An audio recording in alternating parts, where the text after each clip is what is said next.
Thanks so much, everyone. Well, welcome again to our third and final installment of the workshops to gather public input for the future land use plan. When we started on Monday, we just threw up this definition of what the plan is in sort of a kind of a philosophical way, and it's a plan to foster the economic development potential of the entire community built around a compelling and collaborative vision. And we kind of unpacked all of those terms. But I'm here today, first of all, to report, especially to those who might not have had the privilege of being at one of the first two workshops, some of the emerging themes and the big trends that we have heard the public say that they absolutely want to see happen and occur and be included in this future land use plan. So if you would, allow me to recap some of the highlights. The first, an absolute overarching sentiment spoken by participants in both the workshops is that it must be community-wide. There's no place in this plan for us to focus on one area to the exclusion or the preclusion of another. The entire community needs to be involved. That being said, there were a couple of areas that kind of emerged that participants said we'd like to have a special level of care and attention be paid to, and these are those three. The first is the interstate interchange, or exit 351 in your case, which I kind of refer to as your front door. And as the saying goes, you only have one chance to make a lasting and a good first impression. And so it's real important both to look at that gateway and its treatment, but also look at the development patterns around that interchange and make sure we have maximized the available land holdings in that area. We also heard again, pardon me, to have a focus on the downtown environs. You already have a wonderful square and surrounding building and commercial activity, but what can we do to take it to the next level? Through additional streetscape treatments, through infill development. And one of the things that we heard was that we need to strengthen especially the edges between the downtown and the adjacent neighborhoods. And if you think about it, your neighborhoods are your living room. It's where the everyday activities of your life and fellowship occur. And to be frank, and to, I think, state the obvious, there are certain areas of our town that aren't doing as well as other areas in town. And so we want to make sure we provide really thoughtful rehabilitation, revitalization strategies for those areas. But we also heard that we want to pay attention to the ways that we get into our town. You know, one of the corridors that we heard over and over again was the North Town Corridor. We want to make sure that the experience getting into our town is a very pleasurable and appealing one. We've heard that we want to make sure that parks and open spaces, give careful attention to this plan because those are some of the rallying points for people across the board in our community, regardless of age, race, or any other consideration. And one of the comments that we heard, specifically in the first session, and sort of indirectly in the second, was this notion of making sure that we pay attention to the details. And I really think that is a strong and an important sentiment. The gentleman in the first session sort of unpacked that. And from where I come from in Columbia, South Carolina, we have a great example just south of me in Charleston. Anybody ever been to Charleston, South Carolina? I think it's a place that has really paid attention to the details. Mayor Riley, he's a wonderful man, but he's taken a lot of pressure for repeatedly doing what he calls the right thing, independent of any political cost. And so every time a sidewalk goes in, there's a consideration about the material. Every time a light pole goes in, there's a consideration about the design. Every time a trash receptacle goes in, there's a consideration about placement. And it's those small details built up over time that make a place truly special and unique. And I think it's a perfect segue into what we're going to do tonight, because on Monday and Tuesday, if you weren't here, we looked very broadly at your community and gathered input about what makes Athens special. We had a little bit of fun with your neighbors, Huntsville and Decatur and Madison, talked about sort of their attributes, and then so we could distinguish what makes Athens special. But tonight we're going to kind of get into the nitty-gritty. We're going to look at some details, and tonight we're going to do what we call a visual preferences survey.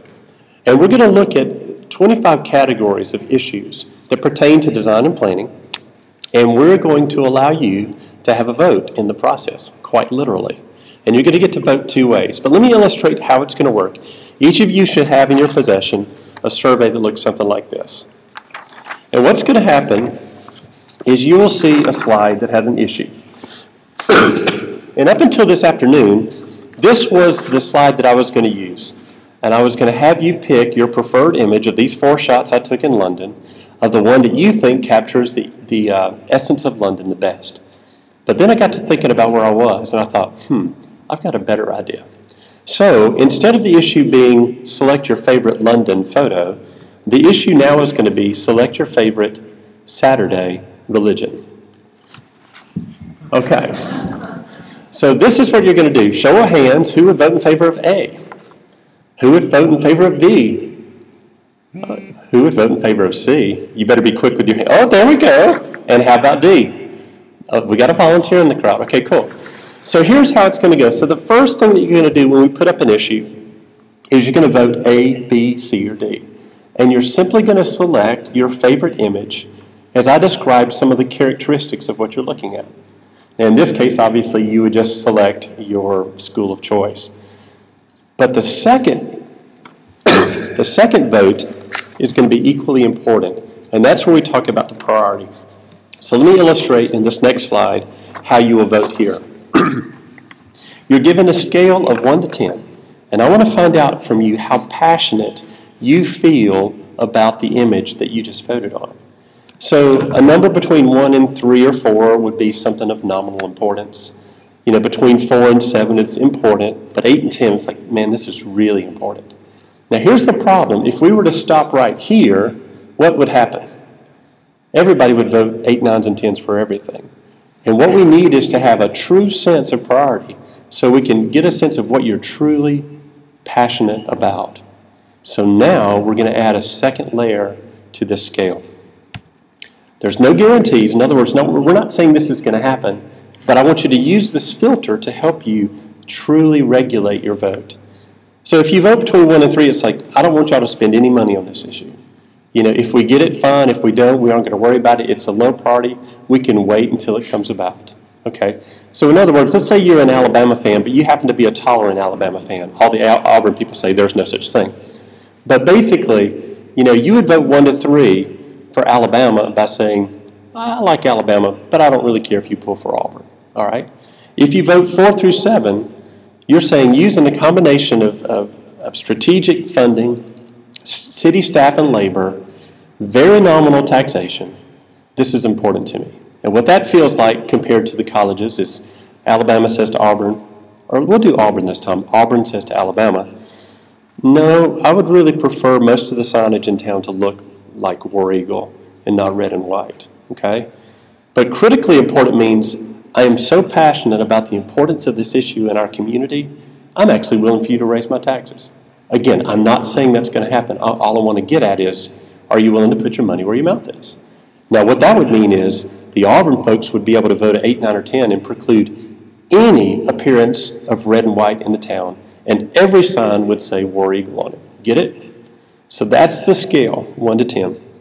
So here we are with our first category. As you heard, we've heard that the gateway treatments at your interstate are very important.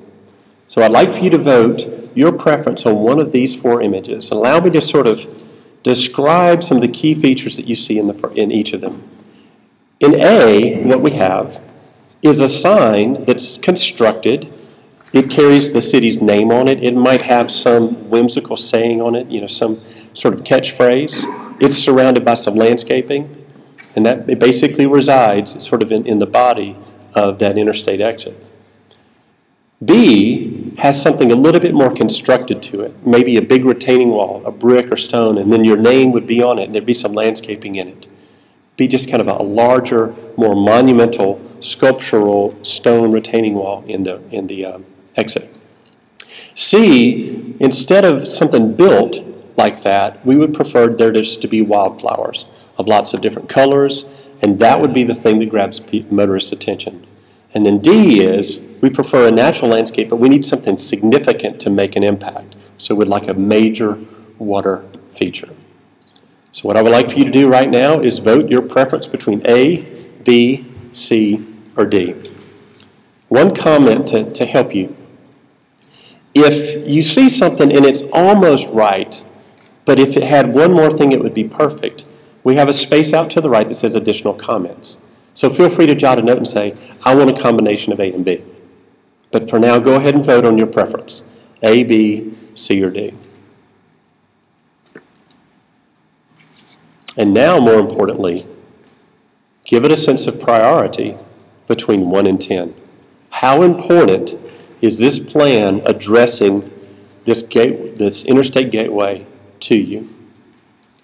Is it a 1 through 3? It's important. I'd love to see it, but don't spend a lot of money. 4 through 7, actually it's pretty important. I'd like to see the city invest some time and money here. 8 through 10, not only is it important, it's one of the key things that need to be addressed. I'm willing to invest in that kind of improvement. Everybody finished with the first one? Mark, get set, go. All right, next. This is what we call kind of a second-day gateway or arrival. In other words, the first one was out at the interstate. This next one would be when you get to a place in the life of the city where you feel like you've really arrived to the heart and the soul of your community, okay? So in other words, that one is kind of way out at the interstate. This one would be when you get to a distinct area of town that feels like a space that's different than just commercial architecture out at the interstate that you could experience anywhere. This is where it starts to transition to uniquely Athens architecture and buildings. So your options would be A, some real nice detailed monumental brick structure that has text on it. B, something a little bit more simple, maybe wood with some scrolls. C, kind of a mixture of materials highlighting especially flags, something to kind of give it some verticality. Or D, a mixture of materials using solar power to light it, maybe without the flags. All right, so vote for your preference, A, B, C, or D.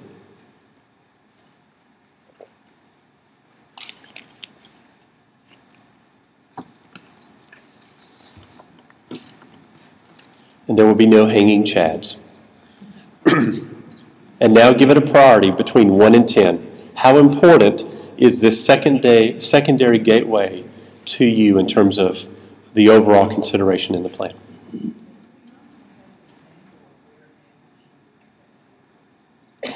Okay. The request was, where is a place in Athens where you think this kind of gateway might be appropriate? Can you help me out, Mac? Because I really don't know your street names very well, but can you think of a good place where this might occur?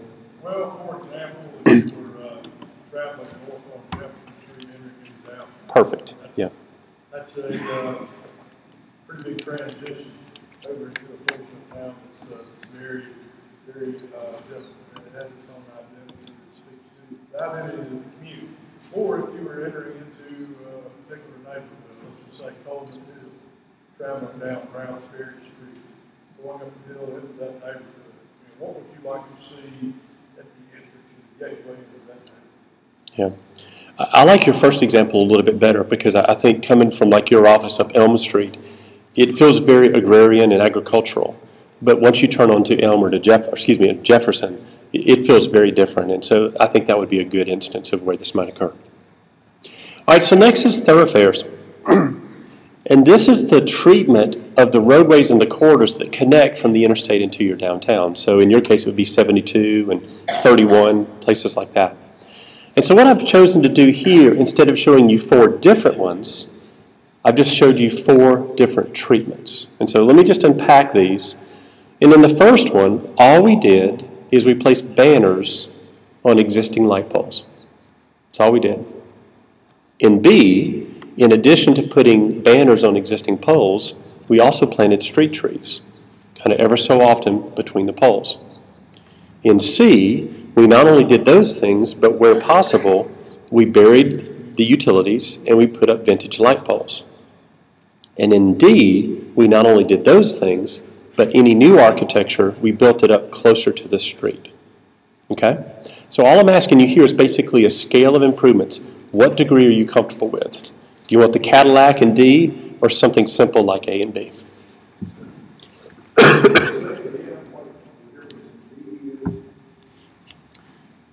When we introduce architecture and infill development, moved closer to the roadway.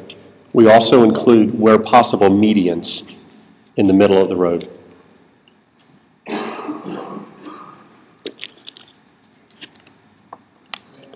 You're welcome. So choose your preference between A, B, C, and D, and then your priority between 1 and 10. Can you try to get it closer to the microphone? Sure. Absolutely. Can you hear it now? Okay, you got it. All right, next consideration are gateways specifically into the downtown district. I think in your case, this is a real simple one. It's kind of what should occur when you arrive at the square. Okay? A takes a very historic approach. You can look at the light fixture and the banners and the signs and the crosswalks and the kind of pavers. Everything about that looks very old and classical, almost sort of like a Williamsburg feel. B, I hope, should look very familiar to you. This is actually the photo rendering I prepared for your square a year or so ago. And I would consider this kind of a hybrid. Some of the features, like the banners and the signs, are actually contemporary, but they're done in such a way that they feel very appropriate in a historic context. And of course, we added crosswalks. C is even more contemporary, where we get large-scale banners, contemporary signs, and then D, the only difference here is the signage, instead of it be pole-mounted, it's actually constructed on brick, low walls. So A, B, C, or D. And if you vote B, you're already done.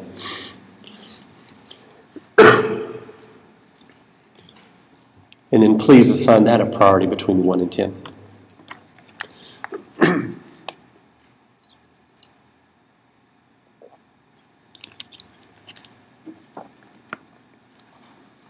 All right, our next issue is we're going to talk about streetscapes, but in this first slide, we're going to talk about streetscapes in sort of the downtown commercial areas. And in the next one, we'll talk about streetscapes in residential areas, okay? So as pertains to downtown, I'm going to talk about 4 illustrations that have varying degrees of detail. In A, as you can see, crosswalks here are simply painted. They don't use contrasting materials like pavers like you see in B and D. It has very simple landscaping. As you can see, really you only have landscaping at the midpoints and at the end of the block. You don't have trees regularly spaced all along the block. In B, we introduce medians, and we introduce more, it's hard to see. Yeah, and we introduce paving in the crosswalks that is contrasting to the asphalt. In C, we have landscaping at the ends, but none between the block. The goal here would be to maximize visibility into all the shops, whereas in D, we're going to pick a tree that would grow up so you could see into the shops, but eventually you'd have regularly spaced trees all along. And D also features very exclusive, very expensive details, such as the bollards and the raised table crosswalks and things of that nature. So please select one from these 4 images. By the way, lest you think otherwise, this should be hard. If it was easy, if there's a clear winner, then it wouldn't be helpful to us. Okay? So if you're struggling and you're thinking, these are so similar, that's the point. We want you to have to select very critically from similar issues, because that's precisely the job your planning staff is going to have to do. And then please give that a value between 1 and 10.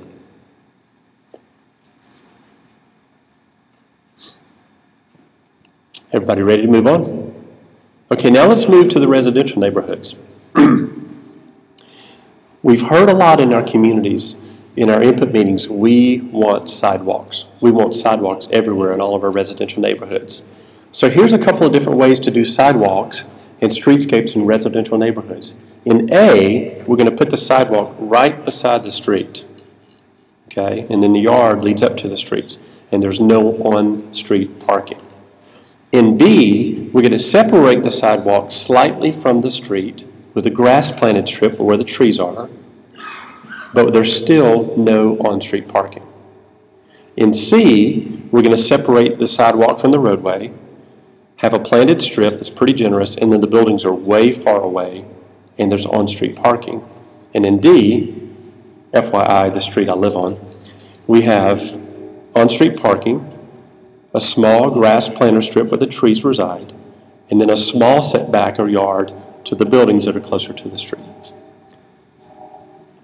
So please select from one of those four your preference for sidewalk treatments in the residential communities. By the way, we understand not every place in your community can accommodate all of this, obviously. But just pick your preference, and we'll do our best to accommodate that. Now select a priority, 1 through 10, for your choice.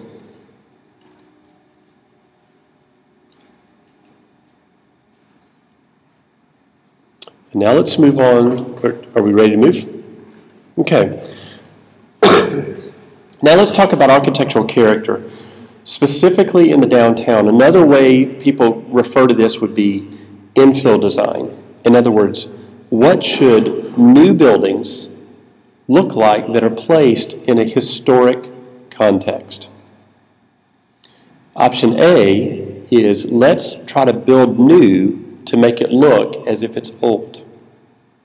Option B is we're going to borrow from those historic details in the form and the scale, but we're going to use contemporary materials so that it's both clear that it's a new building, but it borrows details from the historic context. C says we're going to be even more distinct, and we're going to allow kind of the retail component of these buildings drive the architecture. And then D is we're going to be even more distinct so that we don't confuse people by what is old and what is new. So please make your selection for architectural character for the downtown.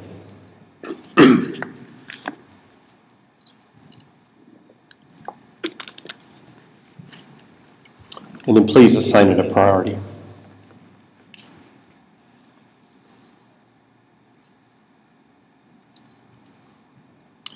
Next, let's look at architectural character that exists in the corridors leading into the downtown, especially your commercial corridors. A good place, Gina, I'll go ahead and answer the question for this one like you did in the previous one. Think about what the new architecture should look like leading from the interstate down 72 towards 31, okay? So instead of new architecture going into a historic context, it's going into a brand new context. So we'll just use one type so I can give you 4 options. So option A is let's let a franchise come in with their regular franchise architecture because we don't want there to be misunderstanding about their brand. People know it, they recognize it, let's leave it as it is. Option B says, no, we want a little bit higher architectural detailing and style, and let's make it a bit more contemporary. Option C is the same thing, except let's change the materials to be more similar to the materials found in other parts of the city, especially downtown. And then option D, which is the one in my city, is let's actually make them go the extra mile and make it look even more historically scaled and detailed to our historic buildings. Okay? So A, B, C, or D.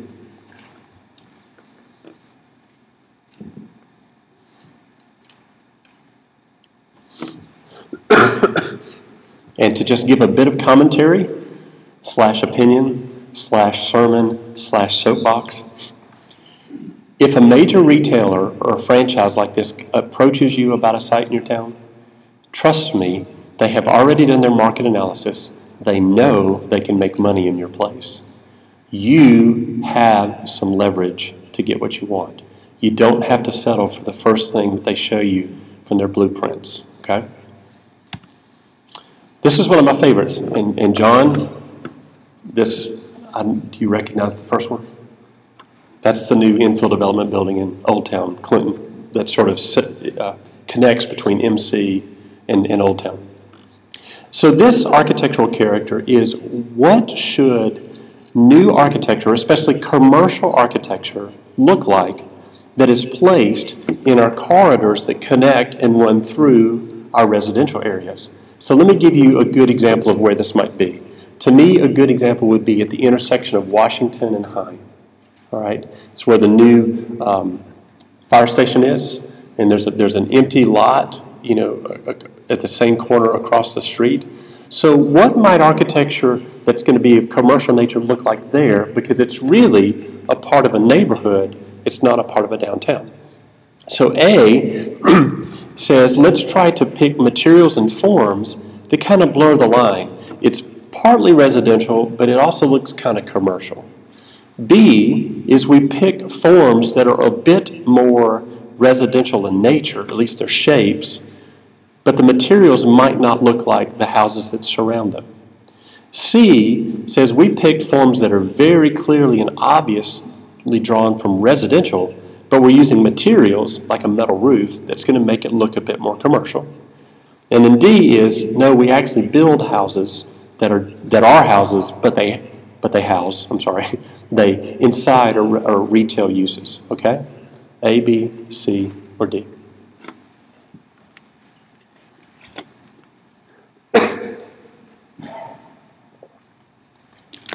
And then please assign a priority between 1 and 10 for that category. Next,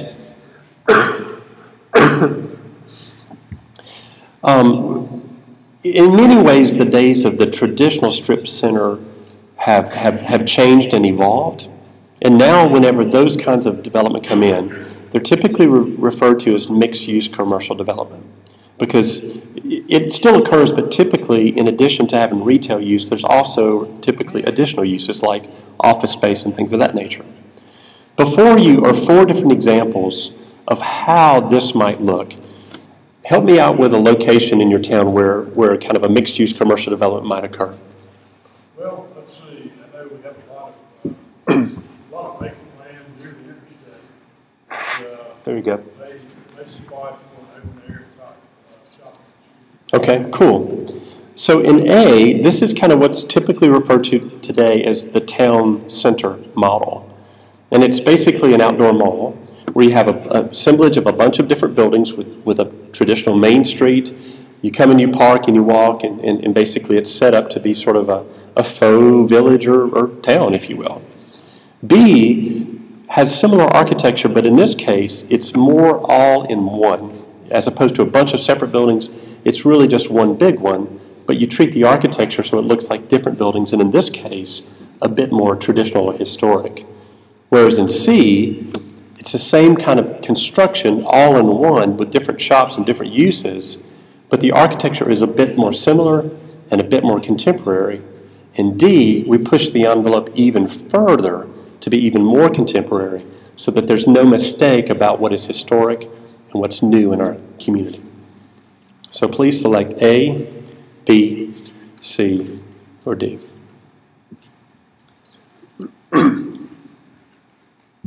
And then please assign it a priority between 1 and 10.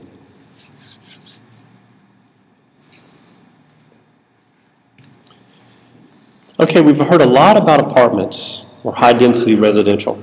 And I think oftentimes when apartments receive a negative consideration, it's because we've seen such bad examples of it. I'm not going to weigh in on bad examples on this slide. I'm just going to try to remain neutral. Okay. But here are 4 examples that have different characteristics, just to see if any of these are moving in a direction that you feel like, oh, now if our apartments in Athens look like that, I wouldn't mind. Matter of fact, I think it would be a good thing.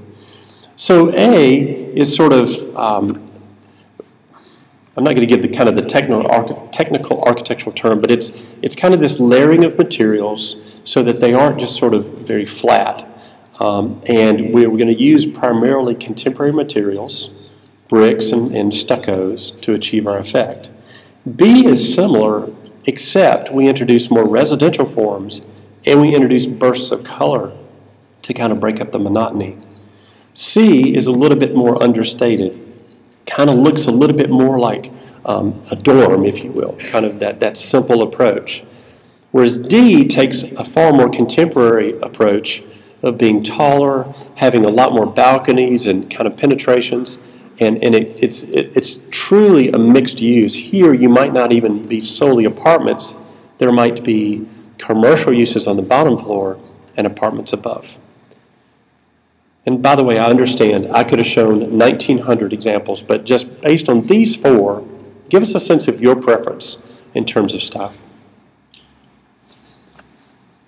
And then again, please give us a priority between 1 and 10.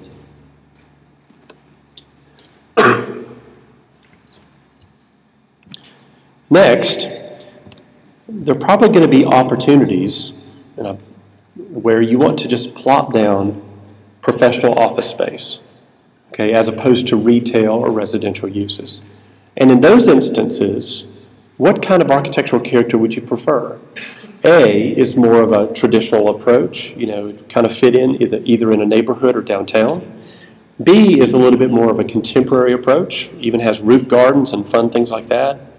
C is kind of a hybrid, where it mixes both historic materials like brick with stucco, but it tends to lean a little bit more traditionally in its forms, whereas D has that exact same palette of materials, but it tends to lean a little bit more towards a contemporary expression.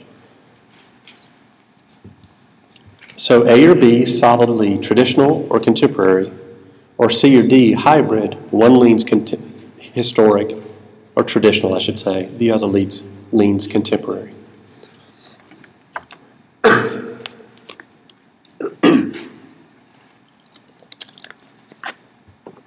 Okay, this next one is a really small subset. And don't sweat this one too badly because it's such a fine thing. But let's go ahead and ask the question. What we heard occasionally was the fronts of our buildings downtown look good, but the rears don't quite look as good. What could we do there? And so here's kind of 4 options that have occurred in other places. And what we want to find out is, do you have a preference of one over the other? In the first one, basically all they did is they made sure there was an entry available. They made the entry clear and obvious by virtue of an awning. They gave a sign, so you knew it was comfortable. It was okay for you to park back there and actually walk into the back of the building. What B did is it used a common color palette of autumnal colors and then a common sort of metal awning, so that kind of created a consistent look to these very different pieces of architecture.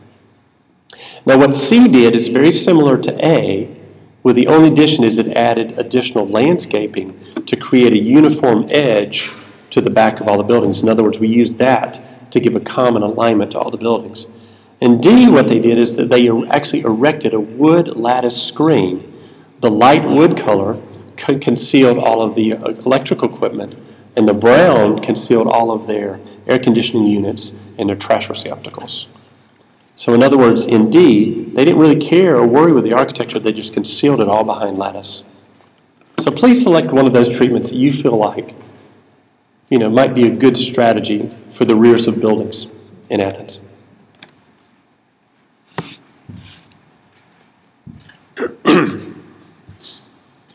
Next, again, a very fine slice is alleys. I'm going to talk about different treatments. These really aren't in order in the sense of simple to complex.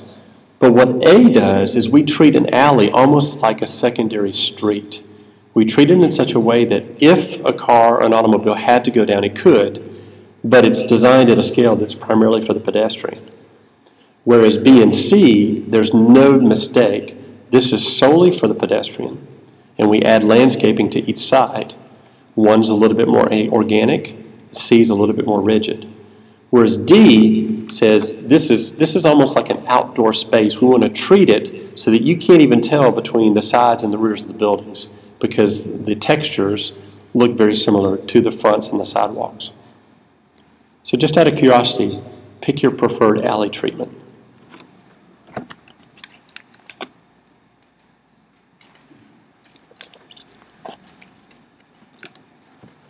And assign it a priority. Next, let's talk about parking treatments. We don't think we want to put any parking garages in Athens anytime soon. So we're going to have primarily surface parking lots. But how can we treat those so that they look attractive and they feel safe to us? So we're going to look at 4 different buffering techniques, very similar but some subtle differences. In A, we have the sidewalk right beside the street, and all of our buffering occurs adjacent to the parking lot.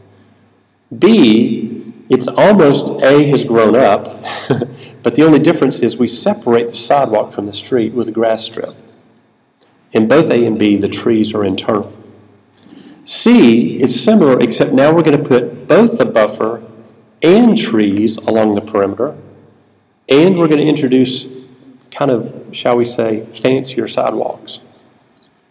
And then D is we're going to have an even deeper setback. In other words, instead of the car being only 10 feet from the road, we want to make the car be at least 20 or 25 feet away from the road. I'll just say for the record, I understand there are places in town that couldn't occur. It's just, for now, just pick your preferred buffering technique and we'll see what we can do.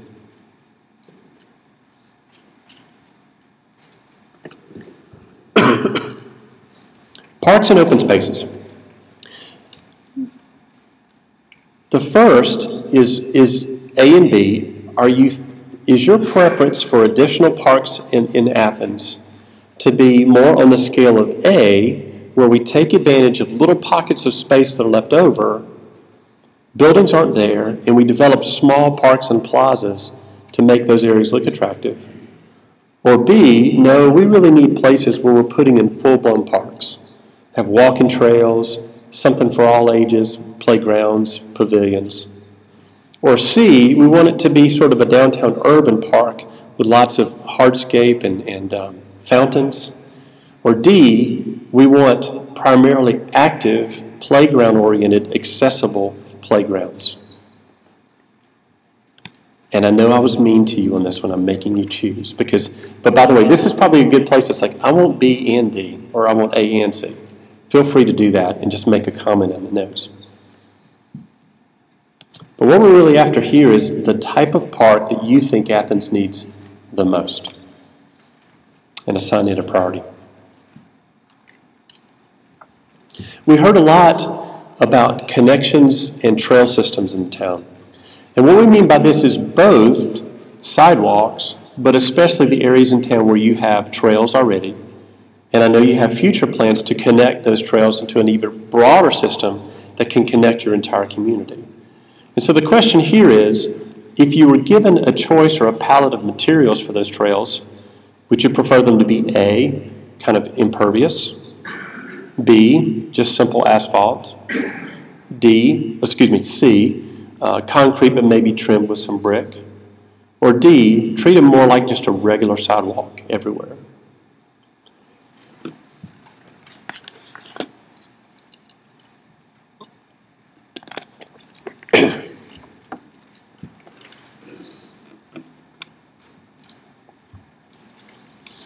And the votes are in. Okay, now this next one, I promise is not a joke. I'm being very serious. We heard a lot about we want landscaping in our downtown, but what we need to find out is the degree or the level of landscaping you want, weighed against the reality of maintenance. So A, this is kind of a joke, but I put it up there anyway. A is, every time we plant stuff, it dies. And so it's better for us to just do hardscape treatments like pavers and not do any landscaping, because no landscaping is better than dead landscaping. B is, let's put minimal landscaping in, because maybe we can maintain some landscaping even though we can't maintain a lot. And by the way, James, lest you think otherwise, I'm not picking on your department because I know y'all do a great job of this. Okay, C says, no, we not only care about landscaping, we not only believe it improves the environment, but we're going to take care of it and water it and maintain it. But our choice in C is, let's primarily pick evergreens and things that are non-blooming because they're hardier, more indigenous material, easier to maintain. Whereas D is, let's do all that, but let's also pick some flowers, some bright colors, because between our staff and our garden clubs, we're going to care for these things. And that's going to introduce a higher standard of care in our town. So please select A, B, C, or D. And please, no one select A. And then please assign a priority for this.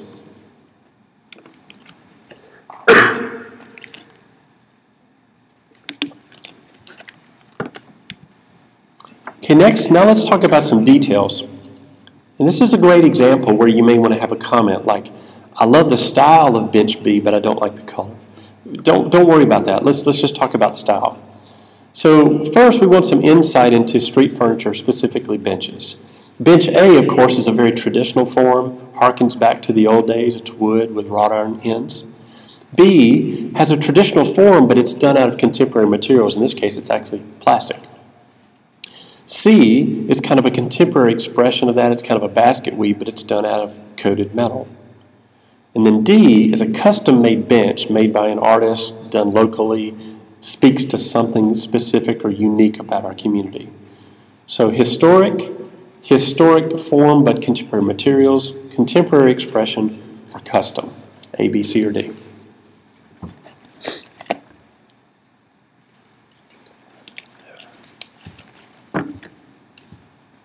And yes, ladies and gentlemen, you are now going to pick out trash cans. So trash receptacles. Here's a couple of options. A is kind of a simple plastic insert, but it's housed within this wrought iron frame. B, it's kind of a, I don't know how you'd describe it, really kind of a fluted base and a rounded top. Whereas C is kind of an open and kind of radiates out, and D, it's square. So basically it's circle or square, more detailed or less detailed. And again, don't let the color hang you up. If you prefer B but you wish it was green, just make a note.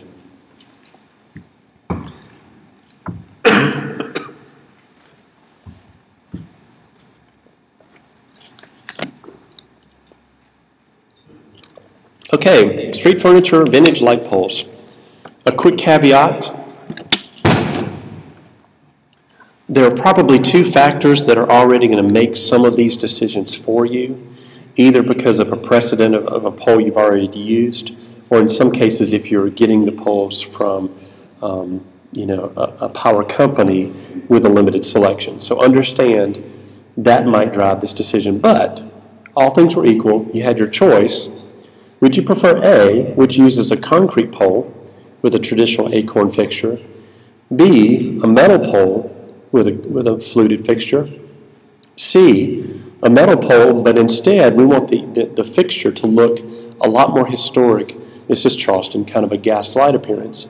Or D, we want to make sure the pole actually has some detail to it. So in this case, it has a little bit of an arm to it. So three that are sort of simple, different materials, and the fourth which has a little bit more ornament to it.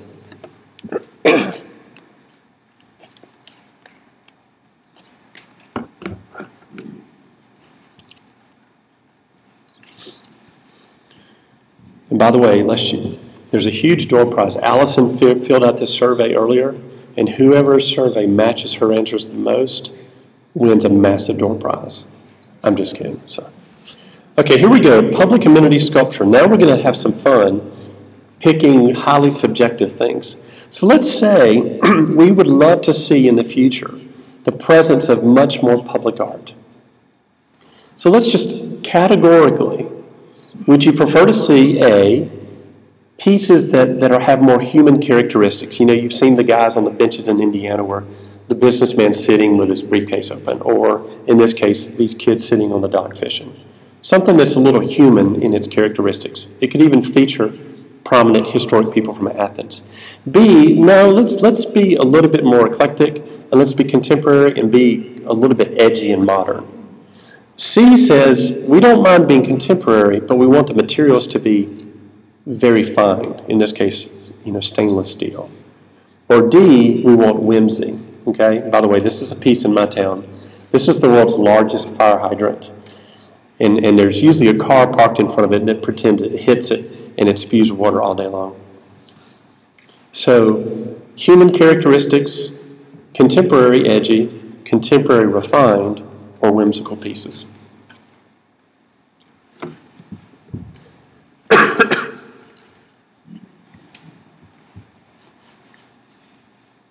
All right, now let's talk about public art. The gentleman who did the fire hydrant in the previous slide also painted the mural that you see in A. His name is his name is Blue Sky.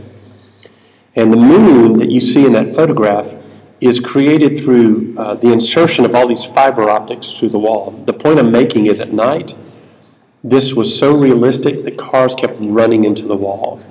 So they had to erect a guardrail to keep cars from plowing into this wall. The same artist did number D, and I'll explain the background in a second. So if you had opportunities for public art, let me describe the purposes of each, and you tell me what you would prefer. A, of course, is simply a mural.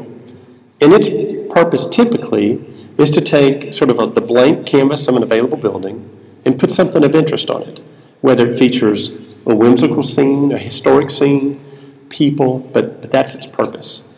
B is a piece of functional public art. If you've been to Centennial Park in Atlanta, this is a real-life chess set that you get to move the pieces, which I think would be just a wonderful thing to have on the courthouse square. C is Stanton, Virginia, and I talked to some people about this artwork this morning. This is what's called not only wonderful public art, but it's called design by distraction. Because what you don't know is this is such a compelling piece of art, this huge rusted teapot, and if you can see barely poking out through the arch of the bridge, there's a plot of flowers that's flipped over on its side, and pouring out of it is this pile of yellow daylilies. It's just a beautiful piece of sculpture. But its purpose, besides being beautiful, is to draw your attention away from a really ugly junk car lot to the right. You're so focused on the art that you ignore the blight. You focus on the art to the left so that you don't focus on the blight to the right. D is a political statement. The spot that you're looking at was a building that burned down. But one block further to the south, this is our main street in Columbia, South Carolina. A bank, and I'm not picking on banks, but a bank tore down a 150-year-old stunning architecture building for 8 parking spaces. And so Blue Sky erected this, and the chain is constructed out of air conditioning ductwork, round air conditioning ductwork. And it's called Never Bust, Never Again. And the statement that's written on the inscription of the post says, never again will we tear down our historic buildings for parking spaces. So if you would like for public art in Athens to have one of these purposes, A, to fill a blank canvas, B, to be functional, C, to be distracting in a good way, or D, to make political statements, which would you prefer?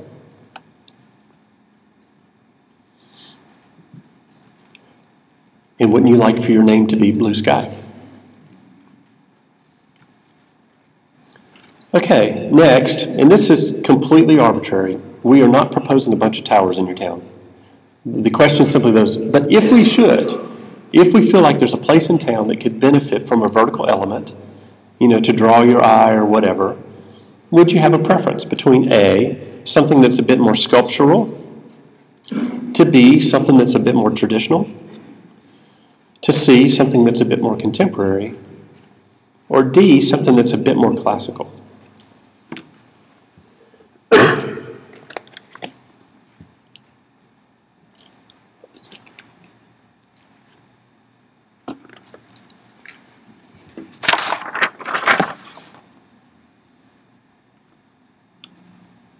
And last but not least, water features.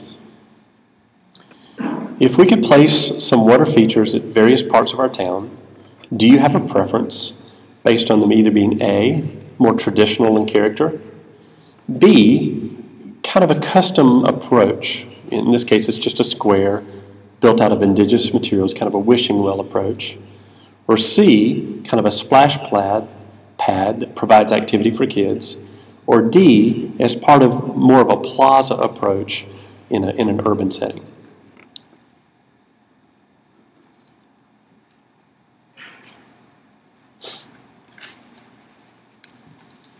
And ladies and gentlemen, you are finished. And on behalf of Mac and I just want to, and his staff, I want to thank you for your time, both Monday, Tuesday, and especially tonight, to give us this impact or input that will guide our work. Mac, is there anything you'd like to say in conclusion?